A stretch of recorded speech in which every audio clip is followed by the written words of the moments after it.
more to the Greeks, to the Greek economy as an example of one of the indebted economies of the European South. Let me just kind of start or try to frame this discussion by pointing out one kind of an oxymoron, the fact that Greece has been ranking first in terms of reforms by the OECD, and yet this has failed to translate into actual improvements in the real economy. So we have a very sort of a panel of very distinguished speakers who have sort of the dual hat of academics and practitioners. I'm going to start with Professor George Pagoulatos, who's a professor of European politics and economy at the Athens University of Economics and Business. And I would also like to point out that he has served as a senior advisor and director of strategy. He had a brief stint under Prime Minister Papadimos during the turbulent times of the PSI. This is in a way a presentation that I've made, not the same presentation, but I've been invited to speak about Greece and the Eurozone crisis from a southern perspective over the last 4 years.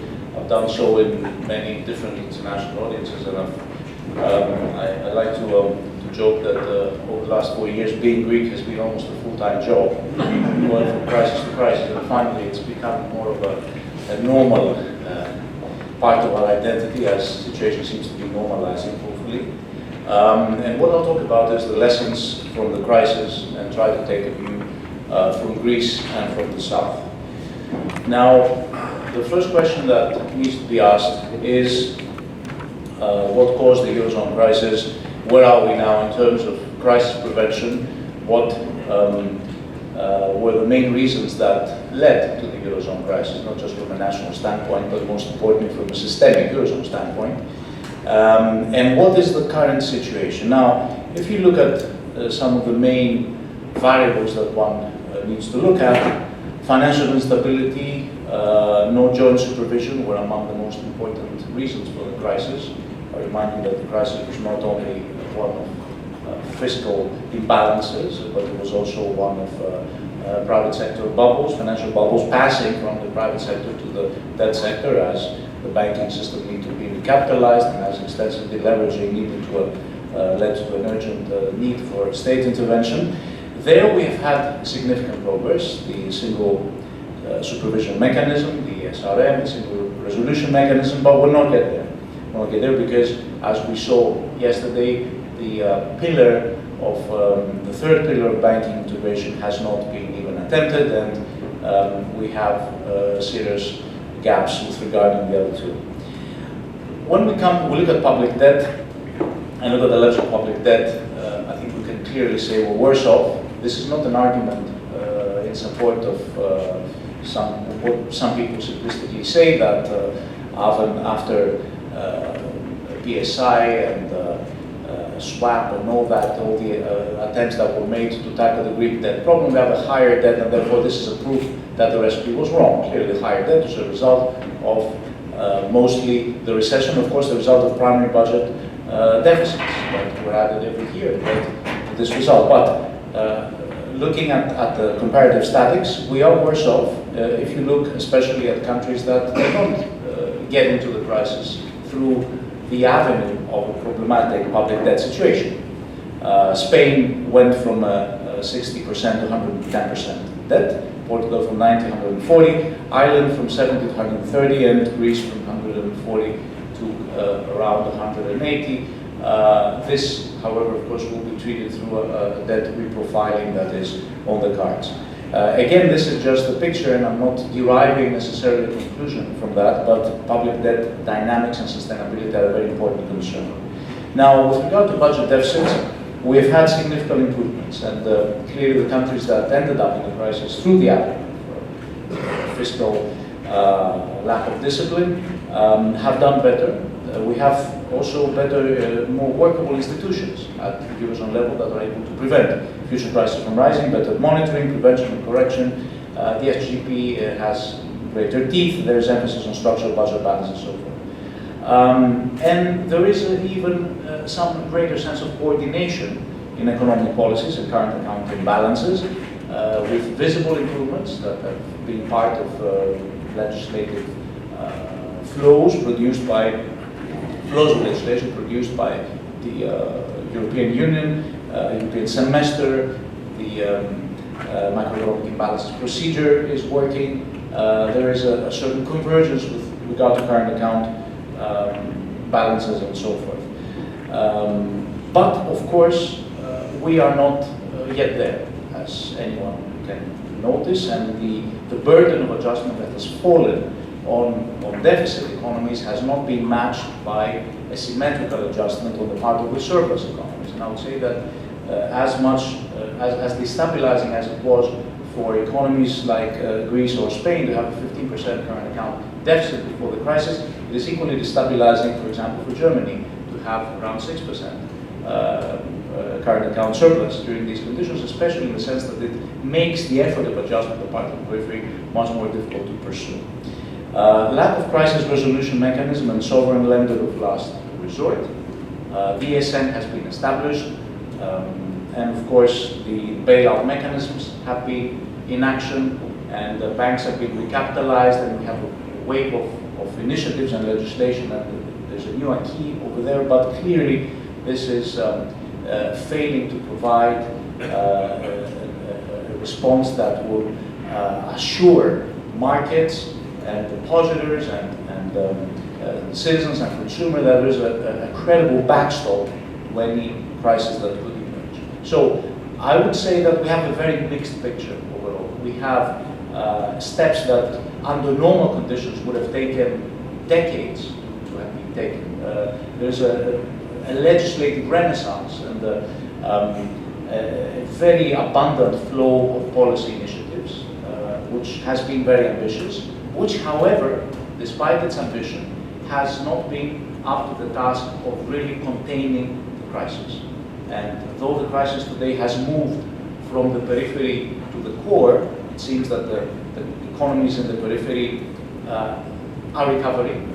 Spain claims to be the fastest growing economy in the Eurozone. Ireland is growing about 3%. Greece is listing and posting its first very weak but positive growth. And on the other hand, economies like Germany and France are close to flat, and Italy is in recession.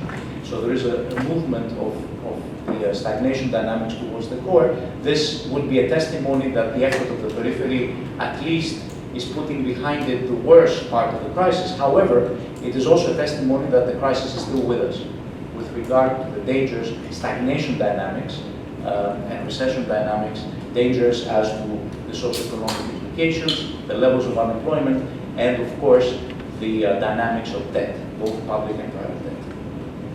Now here I attempt a comparison between what was done in terms of crisis reaction this time, and the policy that was followed, and on the left column, what would have been desirable.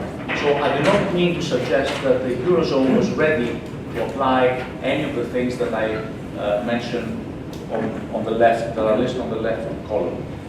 These would have been the appropriate response had the Eurozone achieved a higher level of integration. Clearly, the political capacity for that was lacking, and that is why the response fell short of what was the desirable, what would have been the desirable.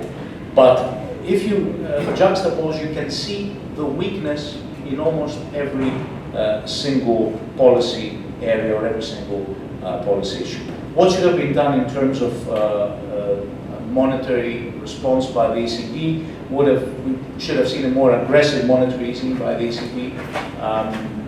The Fed applied, and the Bank of England and the Bank of Japan have applied quantitative easing from the first steps of the crisis, and this allowed their economies to be growing faster than the Eurozone. Even Japan, in fact, has a high growth rate from that of the Eurozone over the last 3 years. And of course, you compare the performance of the Eurozone with that of the US, the lag is even larger. What was done was very impressive activism on the part of the ECB, ELA, S&P program, LTRO, TLTRO, and so forth.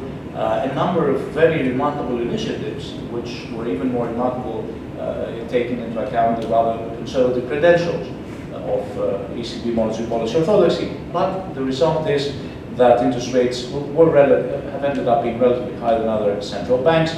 the monetary transmission mechanism is broken. There's a clear case of financial fragmentation in the Eurozone. The OMT came too late. One could imagine what would have happened had Mr. Draghi uttered these words a year before that. A lot of the Brexit risk and the Euro breakup risk would have been receded, and there was no QE, and there still is no QE on the horizon, though we are getting closer to that. And there is, of course, a dangerously low level of inflation. The projection for this year is 0.6%, if my latest numbers are correct. And for next year, it's also low, and for the year after next, it's close to 1%. This is clearly far from the 2% level that the ECB mandate prescribes from a longer-term perspective. Even the 5-to-5-year inflation is below 2%. It's 1.9%, which is not a very reliable figure, but this is the one that the ECB uses. And this means that there are dangerous debt deflation dynamics in place if this turns out to be a situation of negative inflation. Of course, it makes the effort of the periphery to adjust far more difficult, as I mentioned yesterday.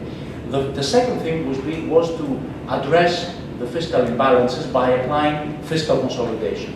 And of course, the economies of the periphery, especially Greece, which is the one that entered into the crisis through the most orthodox avenue. Greece has been the one that failed in the most orthodox way, the one that was predicted by every Eurozone textbook as a pathway to failure through the fiscal channel and the public debt channel. Ireland and Spain were more imaginative in their failure. So it is clear that fiscal consolidation would have been the only avenue in economies that had such high primary budget deficits as Greece. However, there could have been a greater emphasis on the medium term. In other words, the fiscal contraction, fiscal consolidation could have been more medium-term oriented rather than so heavily front-loaded as it was. Again, this does not apply so much in the case of Greece, where the primary budget deficit was so high, but it applies in the case of other countries. Instead of that, fiscal consolidation was front-loaded, expenditure-based, amplifying recession, the famous fiscal multiplier. The policy mix was heavily cyclical, especially if combined with the other policy instruments, or the lack of a monetary policy expansion, stimulus offsetting the procyclicality of fiscal policy, and all that served to accentuate the recession and led to further fiscal target slippage, because at the time of a contracting economy, fiscal revenues decline, and fiscal expenditure rises in order, if only to be able to tackle the rising unemployment, and thus you are led to a constant fiscal slippage. Structural reforms should have been applied at the national level, there's no doubt about that, and they were very heavy in the periphery, and quite rightfully so. They could have been even more strongly front-loaded, I would say. I would even go further than what is being done already. Structural reforms, what happened was that they came late and they were insufficiently supported by insufficiently supported, I mean that there could have been some offsetting instruments, because many of these structural reforms, though they involve improvements in the productive capacity and long-term improvements in the potential growth rates of these economies, they involve very important socio-political costs on the short term, and they also involve considerable economic costs on the short term. So they could have been more generously or more intelligently supported by means such as, for example, structural funds. A lot of that lies in the proposals on reform contracts, for example, and other proposals that have been laid on the table, but they were not applied yet. A counter-cyclical stimulus at the Eurozone level, this is extremely important. One of the most glaring weaknesses or failures of the Eurozone in this crisis has been to be able to react to the crisis in macroeconomic terms. The Eurozone was the only economy that failed to follow a proper counter-cyclical response to the crisis. And by that, I do not mean a counter-cyclical stimulus or a Keynesian response at the national level. This would have been impossible, and it would be ridiculous to suggest that the Greek economy, for example, could have applied an expansionary policy at the beginning of the crisis because it was in a recession. They had no means to do that, they had no access to the markets, not to fund such a spending program, and it would have made no sense given a current account deficit in the area of 15%. But the contractionary policies and the reform, the fiscal consolidation policies, and the internal devaluation that was inevitably followed by the economies of the periphery should have been offset by a more generous counter-cyclical fiscal stimulus at the Eurozone level. By that I mean a greater involvement of the European Investment Bank. By that I mean a generous investment program funded not only at the Eurozone level, but even by the economies that had a greater fiscal impulse. We do not see that. We see that very belatedly. The 300 billion program suggested by President Juncker is very welcome. It is also, I would say, macroeconomically significant. It's about 3% of the Eurozone GDP, but it's too little and too late. And it does not even involve new money. Probably it involves recycling old structural funds. But it remains to be seen what this is about. And we should have seen greater leaps of integration, both fiscal, banking, and economic integration in the EMU. Instead, we have seen successive waves of muddling through, incrementalism, buying time for national adjustment to deliver. This is not a bad thing necessarily, as long as the member states are able to buy time effectively, and the Eurozone is able to use this time, this bought time, in order to be able to move forward to the necessary institutional innovation that is required by the circumstances. This was not done to the extent that would have been justified by the circumstances. Some more policy leeway, some more breathing space should have been given to the economies of the periphery that were following an extremely pro-cyclical austerity program, as I said. Any adjustment program that we have seen, take it from those applied in the US or even Latin America to others applied in countries like Germany under Schröder and so forth, all reform programs had at least one policy instrument that was able to offset, to counterbalance the restrictive effects of other policy instruments. So, for example, the Schröder reforms in Germany, they had a contractionary incomes policy, wage deflation that re-established German competitiveness. This is the wave through which the German economic growth went after these reforms, but it had a relatively lax fiscal policy in order to offset its effects. And the monetary policy by the ECB was also quite lax. In the case of the economies, especially those of Greece and to a certain extent Portugal as well, I would say Spain as well, all policies were restricted. Incomes policy was extremely restrictive, involving nominal wage cuts. Economists used to say that wages are sticky, you cannot cut them. Nominally, well, this was done, and it was done in successive waves. Fiscal policy, as I said, the largest fiscal consolidation was applied, and I'll show you a number in Greece over the last 4 years, the largest in history in terms of the intensity year per year reduction of the deficit. And when you have these extremely restrictive policies, you would have expected monetary policy to be able to provide the necessary breathing space for the economies to be able to breathe, for healthy businesses, for example, to be able to access credit as the unhealthy ones were exiting the market, and this did not happen. Monetary policy was expansionary, but it was expansionary at the core, because the monetary transmission mechanism was not working, and the interest rates enjoyed by German, Austrian, Finnish companies at the core were close to 1 or 2 or 3%, while those enjoyed by the economies of the periphery were around 6 or 7 or 8%. So this monetary stimulus was not provided. As a result of that, we had extremely heavy pro-cyclical austerity policy mix. Coordinated debt relief should have been applied if needed. In the beginning of the crisis, some people were foolishly suggesting that Greece should default, restructure. It is clear that no such effort could be undertaken unilaterally.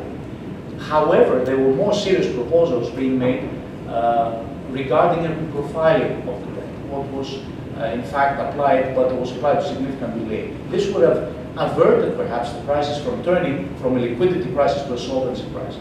This was not done, and the intransigence of some of the European institutions had a very important role to play with regard to the vicious debt dynamics that we saw unfolding after 2010, combined, of course, with the very steep recession rates that aggravated the public debt dynamics. So coordinated debt relief should have been provided more effectively. And backstop and assured Eurozone membership. This is extremely important. I'm inclined to what if kind of reasoning, and I would like to to think, even just to inject a sense of false relief, how better the situation would have been if the Eurozone from the beginning of the crisis had provided the kind of assurance that the ECB provided later on in 2012, that we will do whatever it takes. We'll do whatever it takes, meaning to assure that no country exits the Eurozone. If this had been provided, then the country risk would have receded, and then the procyclicality of the austerity policy mix would have been far less harsh. And the adjustment programs would have been far more successful because they wouldn't have been undermined by this extremely adverse environment of constant speculation about a Brexit. And you know that this was the kind of context that was cancelling every adjustment effort that was made. Every adjustment effort between 2010 and 2012, late 2012, was falling flat on its face after being undermined, constantly undermined by this endless speculation about the Brexit. And in this environment, it was impossible for anyone to invest, to undertake any serious business project, or even to consume. The error of the Eurozone was that it treated the crisis mainly as a national crisis, or national crisis. In fact, the fact that the Greek crisis came first allowed this framing, this erroneous framing of the Eurozone crisis as a crisis of fiscal recklessness, which it was in the case of Greece, but it was not in the case of the Eurozone debt crisis. The Eurozone debt crisis was something much more complicated that had important systemic, institutional, and policy roots that had to do with the functioning of the Eurozone. And if treated as a sum of national crises, we ended up with a policy modality, policy response modality that was simply the sum of national policy responses, when it would have needed to be something more than that. It would have needed to be the result of a coordinated Eurozone level effort, both at policy level and at the level of institutional innovation, in order to be able to turn the Eurozone stronger in the face of this crisis. A failure to break the bank sovereign contagion, this vicious doom loop between bank and the sovereign sector going from one to the other, was the one that magnified the effects of the crisis. And of course, the progress to deeper integration, or a genuine EMU, was only something that remained in the cards with regard to very important components of this roadmap. Again, a lot has happened, but even more has failed to be decided and has failed to be implemented, and we are seeing today the results of that. If you allow me, I will skip these graphs here, or I would rather take you very fast through them. Here you see the magnitude of the structural balance improvement. The blue line is Greece. This is the structural balance, which is cyclically adjusted. It takes into account the effect of recession. You see an enormous adjustment of 15 to 16 percentage points of GDP. Nominal unit labor cost, again, the blue line is Greece. You see the reduction of the nominal unit labor cost in the case of Greece, very spectacular, from around 130 to around 110, or 100, yes, around 110. There you see, we usually say in Greece that no reforms are happening. This is grossly insubstantiated. Enormous reforms have happened if one takes into account all the international reports that list the reforms. Many of these reforms have not delivered because reforms take time to deliver. Some of them, of course, have not been fully implemented. We have to say that. But even if you count those that have been fully implemented, you still have a very important record of reforms. Of course, these reforms were inevitable, inevitably plenty, because the stage, the starting point was much lower in the case of Greece, and I'll finish up. But here you can see the comparative list of reforms, and all the reports over the last 4 years lead exactly to the same conclusion. So the crisis is not over, and I'm not breaking any ground here. We have crises that are going on: debt crisis, banking crisis, economic crisis, and a confidence crisis for the European Union, and huge socioeconomic costs of austerity. And these crises are translated into crises of political legitimacy for the national governments of the crisis countries, but they're also translated into a very alarming wave of euroscepticism and backlash against European Union institutions and leadership. And I think I'll stop here, and I'll be happy to follow later on. Thank you.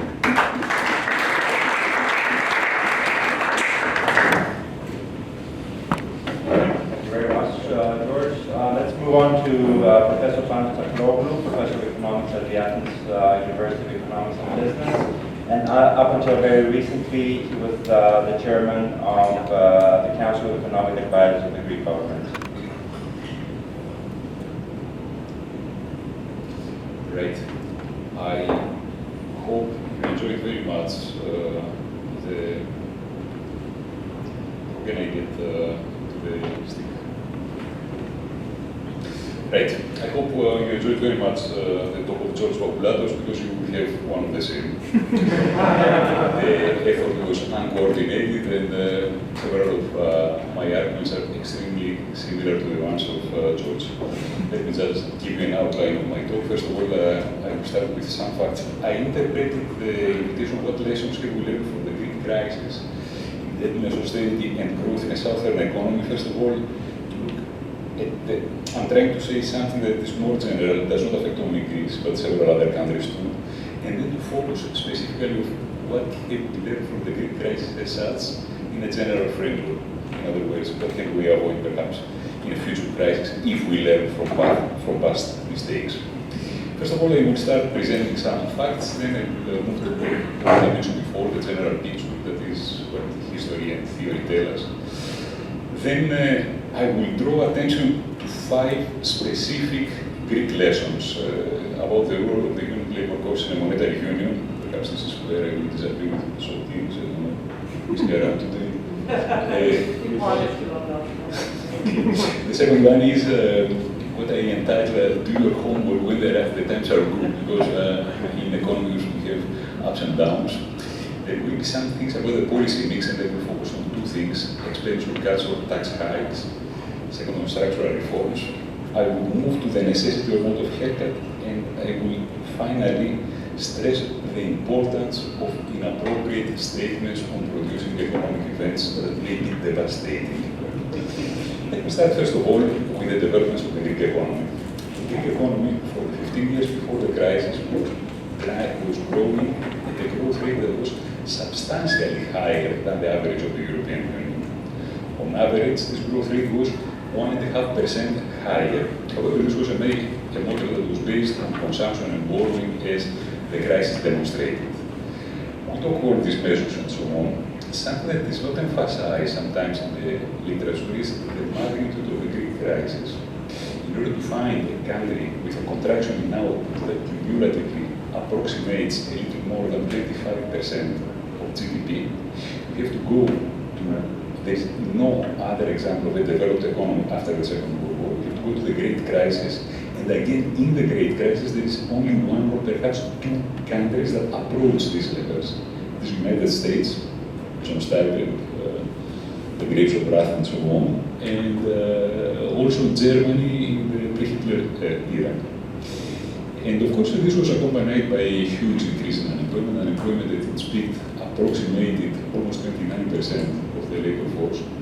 And there are 2 dramatic effects there. One dramatic effect is youth unemployment. Youth unemployment still hovers around 60%. And 2/3 of the unemployed that we have are long-term unemployed. If you combine this with the fact that we do not do our homeworks in good times, either at the macro level that I will refer to, but at the micro level as well, which means that Greece is one of the very few European countries that does not have a minimum income guarantee, until very recently did not have any protection for the long-term unemployed. Unemployment benefits were very low and only provided for 6 months. This means that as a result of this, we had a huge increase in relative poverty, poverty anchored in time, rise in unemployment, in inequality. And this rise in inequality came despite the fact that almost the great majority, not all, the measures that were taken during the crisis were progressive measures. The rich were targeted more than the poor. However, what was happening at the same time, because of the crisis, we had a shift of the distribution to the left in the sense that several people were becoming unemployed and there was no protection for them. Now, let me start with the big picture first. There are, in history, several examples of monetary unions. Most of these unions have failed.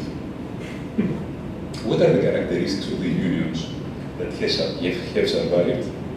All of them have somehow transformed themselves into some form of fiscal union. Now, what is the reason behind it? Greece is an exception. It does not disqualify. It is Ireland that qualifies for this in particular.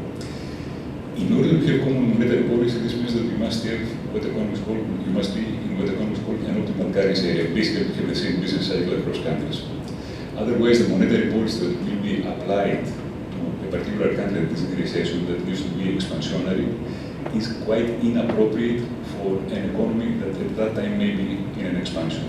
And this is what was happening for several European countries of the periphery in the early years of the euro. Now, if we look at history again, normally monetary union comes after a fiscal union, not the other way around. Now, a fiscal union may be essential. However, this entails quite a substantial transfer of powers, sovereign powers, from nation states to some supranational organisms. It is true that during the crisis, several elements of the fiscal union were put perhaps hastily in place. George made a very good enumeration of several of these measures. In my opinion, the new measures that were implemented in the very recent years, 2-pack, 6-pack, fiscal compact, especially banking union, and on top of that, although this is not an element of the fiscal union, it was the ESM, that we hope that in the future will play the role of the European IMF. However, there are two important components of the fiscal union that are missing. One is some sort of a transfer mechanism. The transfer mechanism is not this thing that several people believe in this country, a permanent transfer mechanism, something like this. Unions like this one, in order to operate successfully, they need something that will counterbalance cyclical effects. It is the increasing cyclical unemployment that requires transfer from one country to the other. It is listing that already there are steps in this direction, and I believe that this thing will materialize. Even more ambitious is the realignment of the computer with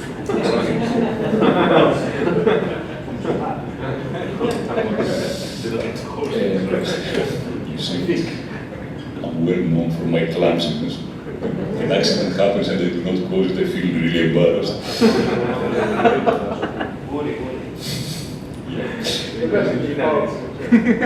Good. Now, there are two important things. I referred already to the transfer mechanism, and there is no form of Eurobond at the moment, not even project bonds and so on. The problem is that this is something that most politicians realize. However, the results of the European elections, I think, demonstrate very clearly that in order to have, let's say, all this transfer of national powers, this requires some sort of a consensus from the population. And unfortunately, the results in all, literally all, European countries in the latest European elections point to the opposite direction. Except Italy. Except Italy. Correct. Now, let me go to the Greek specific results. First of all, it is something that economists were fully aware of.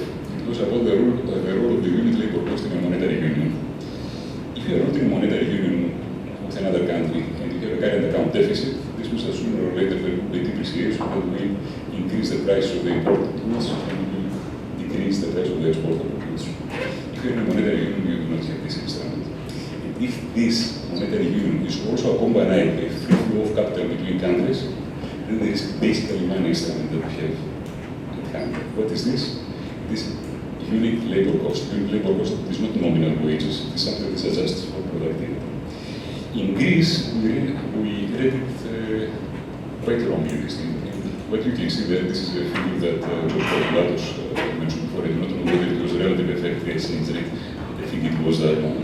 And what you can see, it was that starting from 100 at the time we joined the euro, we managed to increase by 25% within a period of less than 10 years. This corresponds to some sort of loss of competitiveness. This loss of competitiveness translates into large current account deficits that we were mentioning before. I think that in the discussion we had with Sotis yesterday, Sotis is not around, therefore it's a bit unfair to mention this thing. However, it is a completely different thing. The example of Florida that he gave, in my opinion, was quite inappropriate. It was quite inappropriate for the reason mentioned by George that New York and Florida are in the same state, in the same country. There are transfers there and there is no such dangers. In a monetary union, we are talking about two different sovereigns and the results are completely different. The second lesson that we can learn is this thing that I entirely do your homework when the times are good. In capitalism, and not only in capitalism, I mean, in Oscar Lange demonstrated that this can happen even in a centrally planned economy. There are business cycles. If there are business cycles, this means that there are different measures that are needed in good times and bad times. Keynes is very popular in Greece, but not all pages of Keynes. On the left pages, the right pages are left out. Keynes clearly argues there that the fiscal policy can be used for counter-cyclical purposes. Here in Greece, even in years where we had a clearly expansionary fiscal position, all the media, political parties and so on, trade unions, were arguing that we were living in austerity times. There was an increase of 10% in the non-contributory agricultural pensions, and the reaction of the General Secretary of the Communist Party was that this is enough for one unuri, translated, per day. And this was now, this was the picture when we started trying to join the euro and so on from 1990, even from the Mitsotakis government onwards, there was a very big effort to put in place our fiscal stance.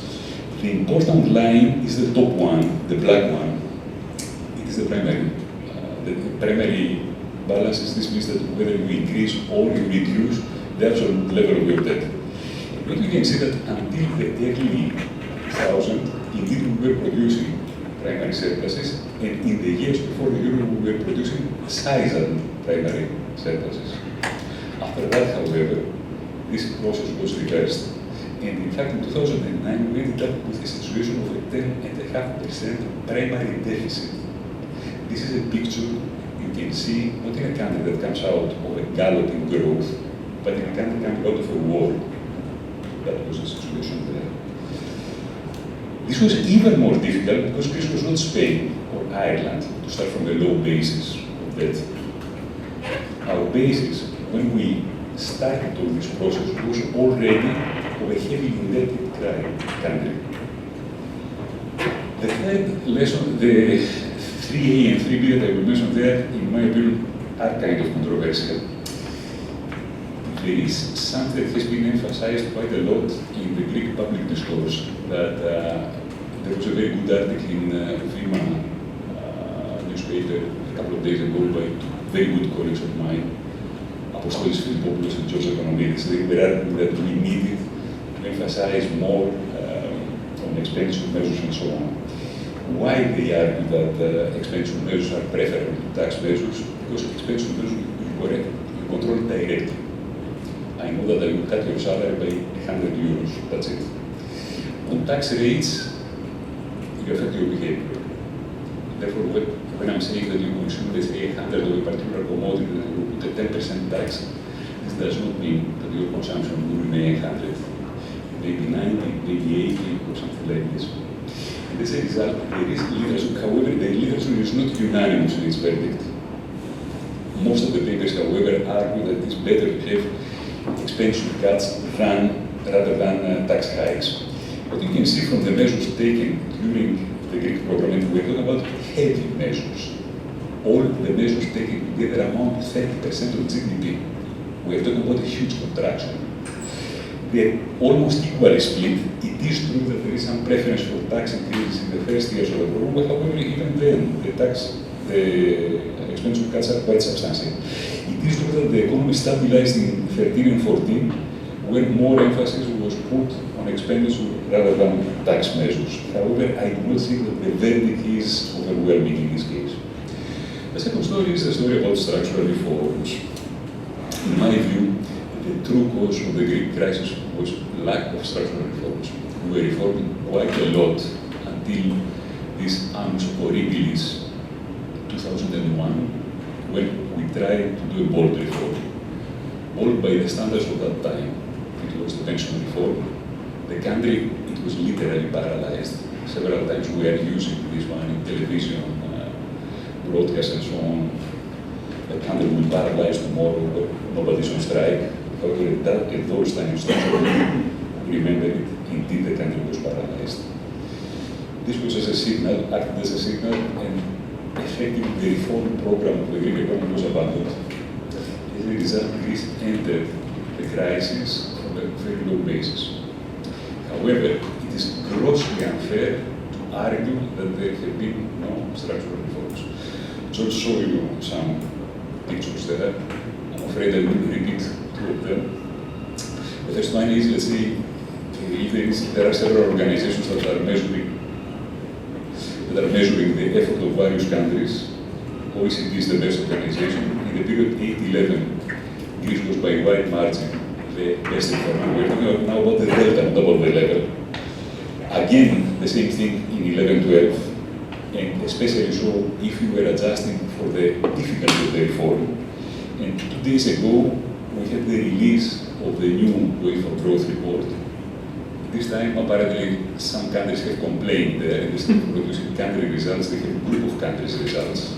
Again, in the last period, the best group of reformers is the group where Greece is. And if you go to the sub-indicators, because the information is provided in the Way for Growth report, the main driving force there is Greece. The other countries in the group are Italy, that didn't make many reforms in this period.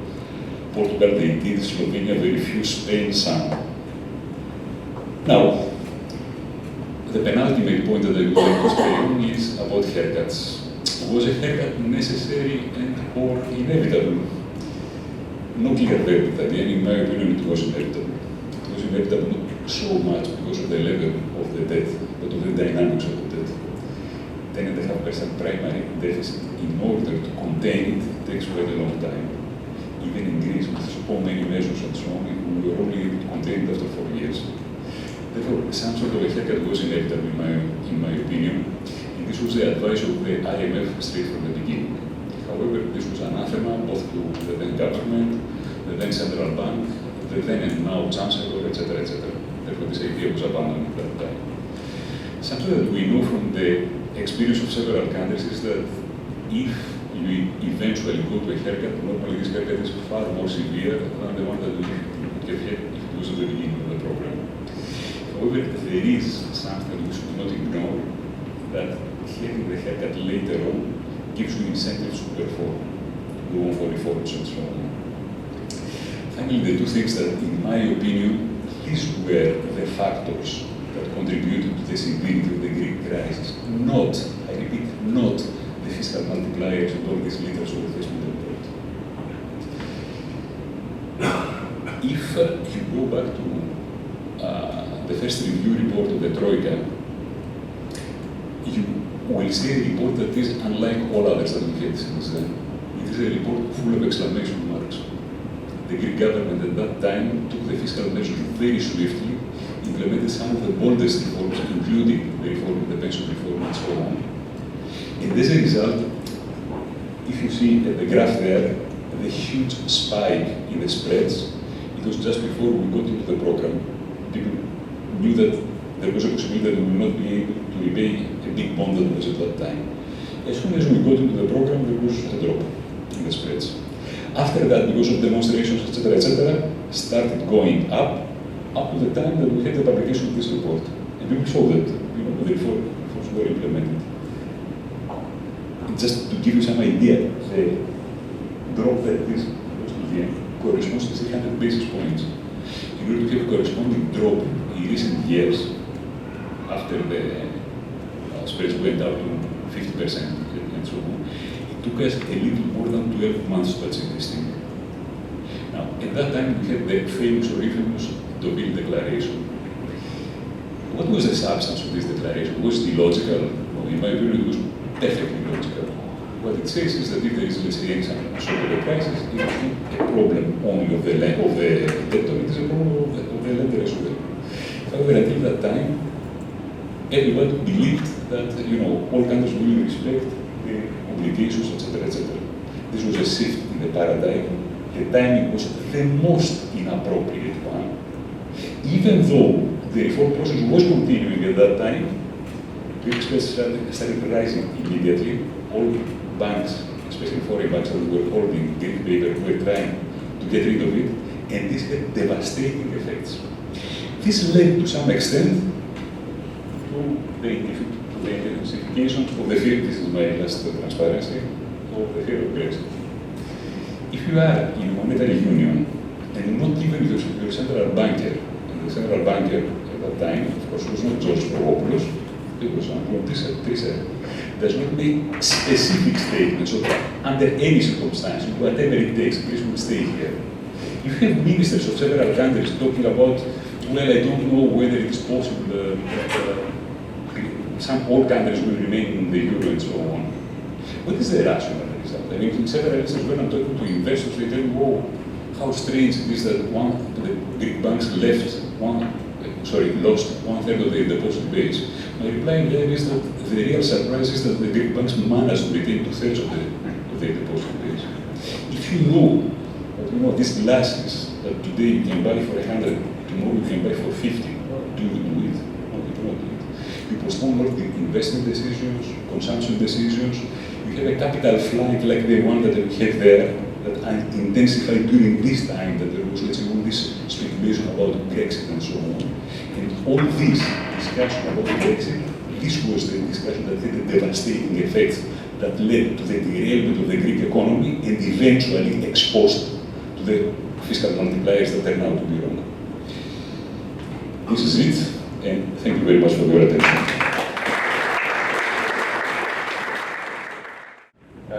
I would like actually to be emphasized, if Draghi had provided the safety net 1 or 2 years before he actually did it with regards to the Greek bank, do you think that this country should have progressed without structural changes, even if we didn't have the problem with the debt sustainability problem? Actually, I'm going to use my prerogatives as a chair and sort of finish this round of questions with a specific question to Chris, because you talk about ownership or reforms, and that's something that fascinates me.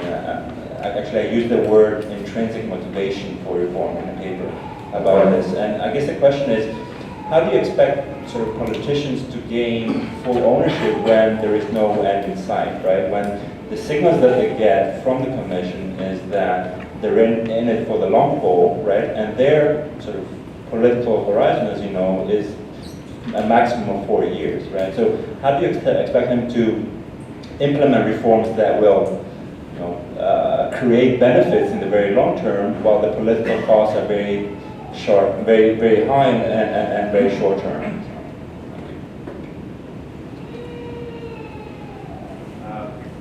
Want to start with Sure. Thank you. Very, very good questions. Mr. Kyriakakis, I fully agree with your approach. Whether you say whatever it takes statement, if that would have been made in advance, would have cancelled or undermined some political will, or at least political tolerance on the part of the public towards these reforms. And it is true that much of the reform momentum was driven not by hope or positive expectation, but by fear of the alternative. And the alternative became visible and imminent as long as the Brexit prospect was raised and was vivid in the markets.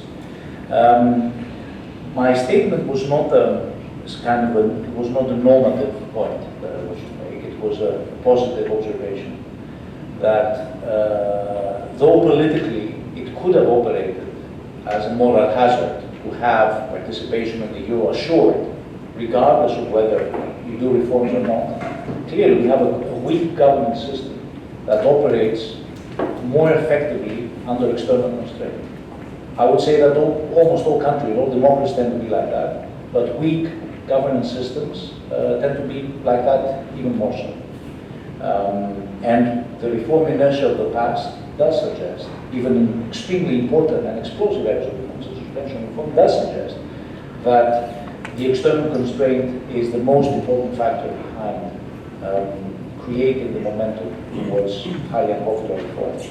But what I am saying is what was probably politically expedient was economically foolish, because it multiplied the cost of both reforms, socioeconomic implications of reforms for the public, political cost for the governments, but also the financial bill for the partners who would then come up to shoulder a far greater public debt restructuring or far rigorous side than the one that were undertaken before. And clearly, the reforms got a bad name because they were identified with such harsh version of austerity. The kind of politics that we saw in the first few years, I think, were a case of brinkmanship diplomacy. Decisions were only taken because they were left at the last moment, a few hours before the markets would open and the country would collapse, or before. And this does not go only for intergovernmental diplomacy within the Eurozone, but it also goes with regard to domestic politics. I mean, Chancellor Merkel followed almost the same brinkmanship pattern with regard to her own parliament. My point is that the political economy of these reforms is extremely complicated. There are gains and losses, and you quite rightfully pointed out the political implications of this option. Now, Karel said that you mentioned the solidarity in the points that you raised, and I would say that solidarity is raised towards countries that are falling behind in terms of income or in terms of performance, but I would go even further to say that solidarity presupposes a certain degree of convergence of behavioral patterns. And I would say that solidarity, in the case of the European Union, will need to justify a greater convergence in terms of fiscal behavior, having done the reforms and so forth. And in that sense, solidarity was exhibited, but it is now at the point that it could be further facilitated because the countries in the Eurozone periphery have done their homework, and it is now, the ball is now at the court of the countries of the core to show that they're able to cushion the great cost of these reforms. Now, policy recommendations from Brussels, are they right?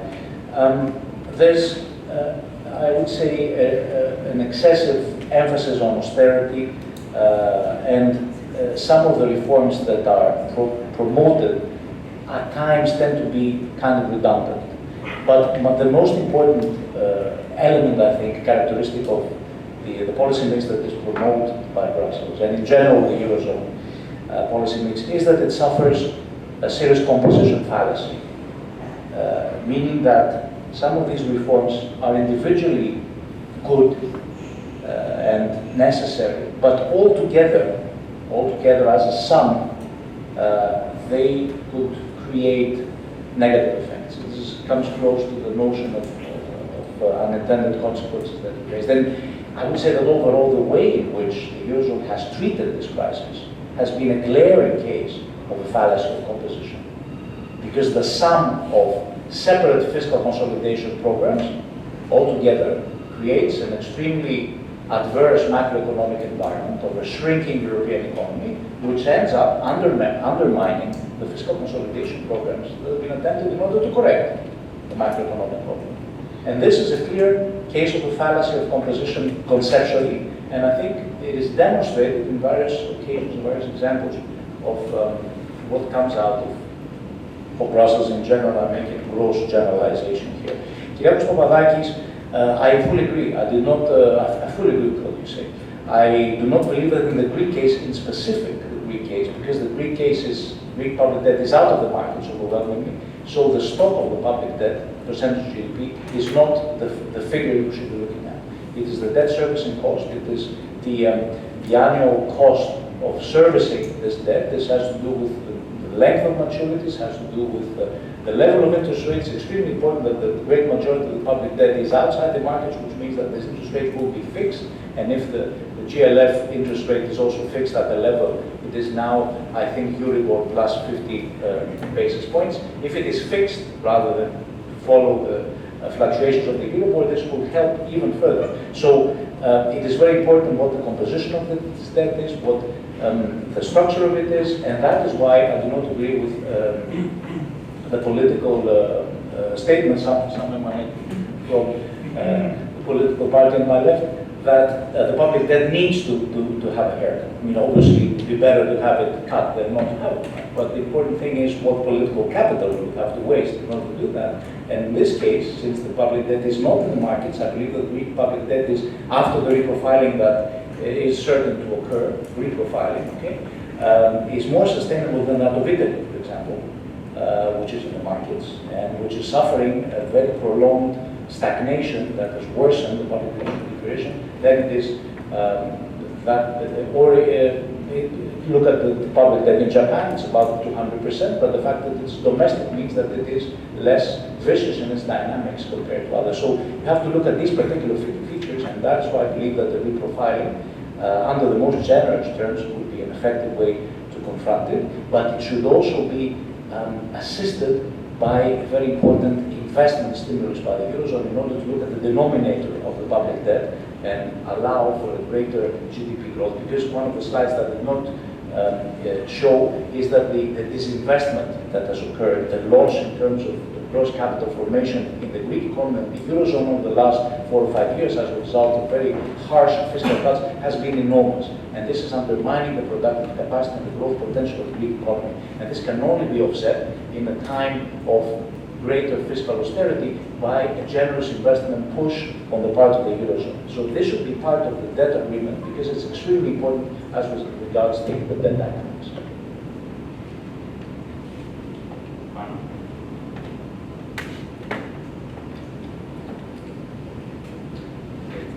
Thank you very much for the questions. First of all, the question of the first Nikitas, Herakakis.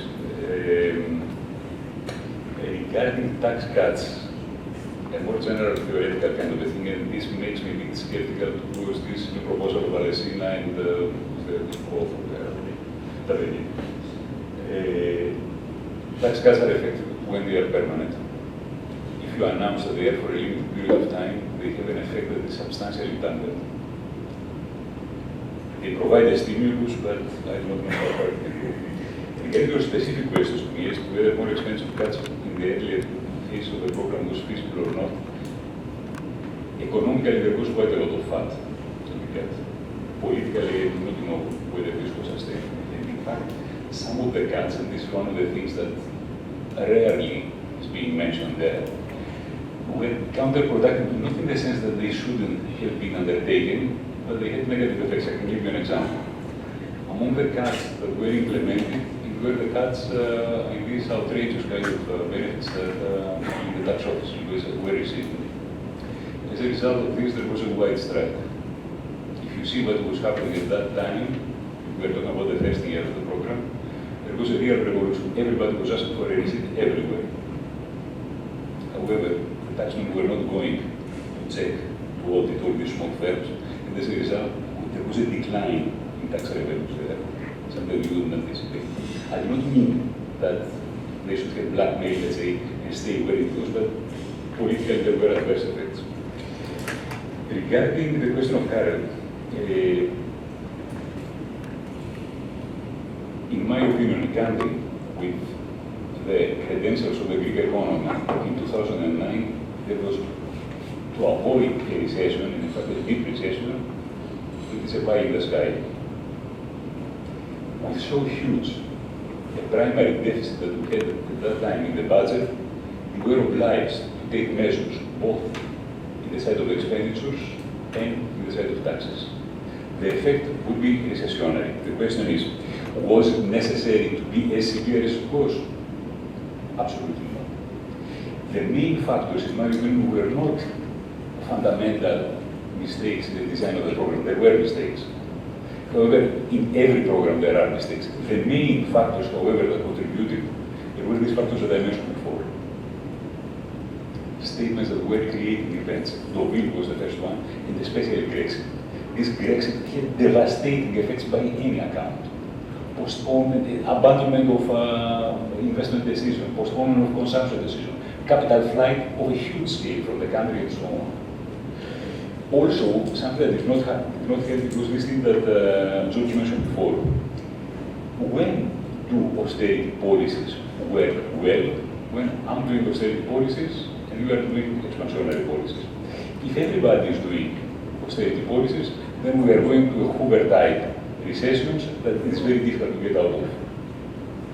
Now, to come to the specific things in the Greek economy, I may sound outrageously kind of optimistic here. The Greek economy has all the potentials for a very good takeoff at the moment, in my opinion. What are the prerequisites? The first one that is a very difficult one, is the political stability. And the second one is... But I look at it because we are there present the political system in here. If you think, however, that this is through Syriza, you may have a reason to believe it. Anyway, and the second one has to do with some sort of a permanent, not solution, a roadmap for the solution of the Greek debt. I don't think that the solution will be any one of either permanent haircut or all these measures that were outlined by George. Most probably there will be something that will be associated with conditionality. You achieve this, you take this prolongation, you achieve that, you get this extension of the grace period, a very important point to which I will come later on. And also, do not forget that we anticipate for this year to have a 0.6 growth rate, a meager growth. However, what did we have last year? We had minus 3.9%. This makes a difference of 4.5 percentage points year to year. How much more can an economy achieve? There is an argument there that I hear quite often. They're saying that, oh, you fail for this and that, and your actions do not take off and the like. We have all this huge decline in unit labor costs. However, I think that we are victims of the fallacy of the theories that we are teaching our students at the universities. What do we tell them? That if you have, let's say, perfect capital market, capital is perfectly mobile, and as a result, you have the same cost of capital in all countries, therefore the factor of production that matters is labor. Perfect. Is this really true? Since the beginning of the crisis, this outflow of capital from the Greek economy, Greek firms are starved of liquidity, even big, by Greek standards at least. Export-based companies that were going to issue bonds in order to finance their activities, they were obliged to pay interest in the regions of 8.5%, 9.5%. For the small and medium enterprises that are the backbone of the Greek economy, there was no credit whatsoever. Therefore, under these circumstances, the fact that the share of export in total GDP is at the highest ever level, okay, most mainly because of the decline in the denominator, is an achievement in itself. And this has a policy implication as well. Stay the cost there so that the cost of capital declines and there is more capital coming into the country. This will be the engine of long-term growth. Irene and Dimitri is a completely different kind of thing. I didn't say that all the measures were progressive. I said that the majority of the measures in Greek design were progressive, irrespective of whether these were cuts. For instance, my salary was cut far more than my secretary at the university. Pensions at the very top end of it, there was a real catastrophe. At the very bottom, it was only when we cut the 13th and 14th pension.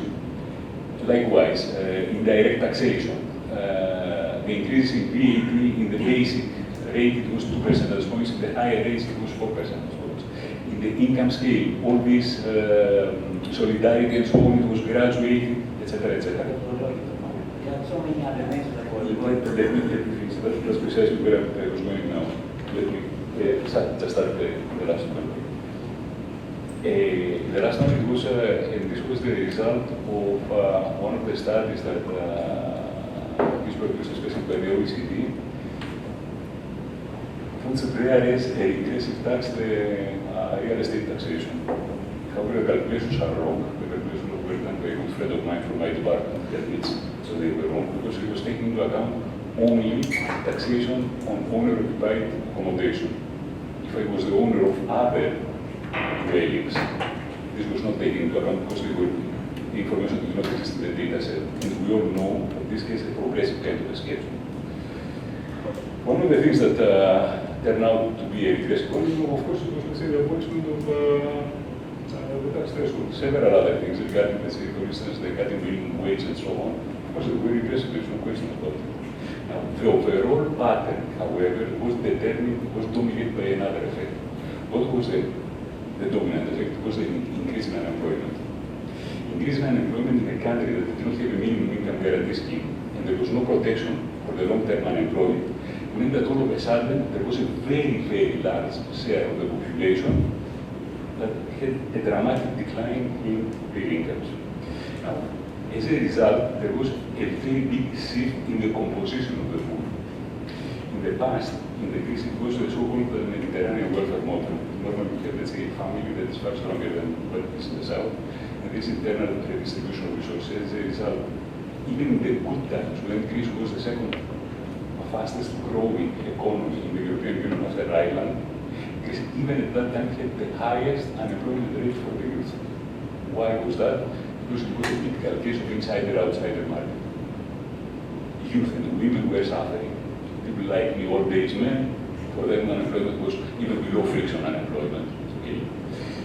This was something that was reversed during the crisis. Several of these guys, with the formal attachment to the labor market, lost this attachment. There were several households that had no resources. If you have no resources, there is no welfare safety net there. This is the result that we are seeing. This study that you were mentioning before, it was referring only to the first year of the program. And if I remember well, it was suffering from this composition effect as well. The IMF 2012, it was a study. However, the data that they had was far earlier. It was the one by David Code, you know, I was working with him.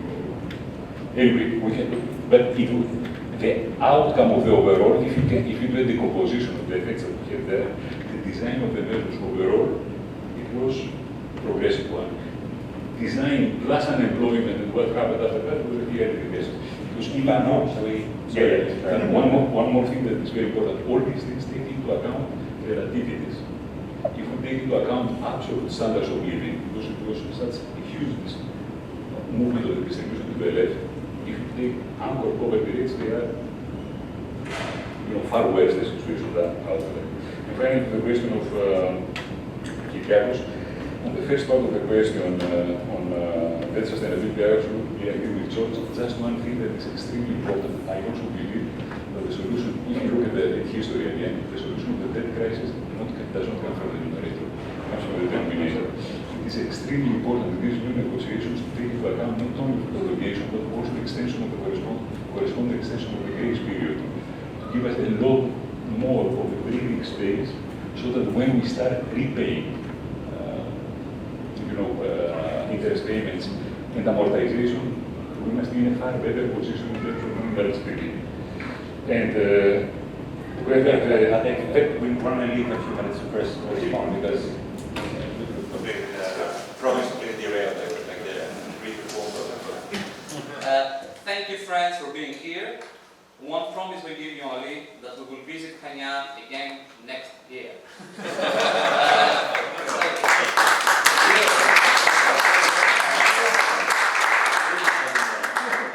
On that note, the fourth and final point, which is to thank you all very much for being here.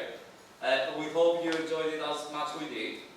We found the dialogue to be really fruitful. We started from Europe and we ended up with Greece. So this is actually our perspective, Greece within Europe. And we really hope that the dialogue can go on, and we ask you to help us doing this. So big thanks to all of you, but especially to our host here, Kyriakos Papadakis, one of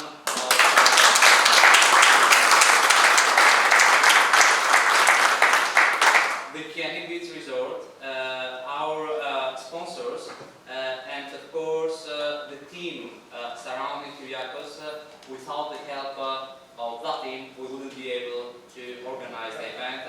including, of course, Pantelis Petzetakis. So, thank you all very much, and